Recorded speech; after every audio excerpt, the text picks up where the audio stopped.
அழகான நேரம் அதை நீதான் கொடுத்தாய், அழியாத சோகம் அதையும் நீதான் கொடுத்தாய்.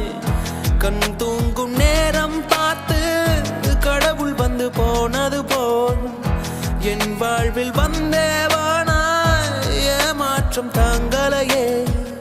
பெண்ணே நீ இல்லாமல் பூலோகம் இருட்டிடுதே.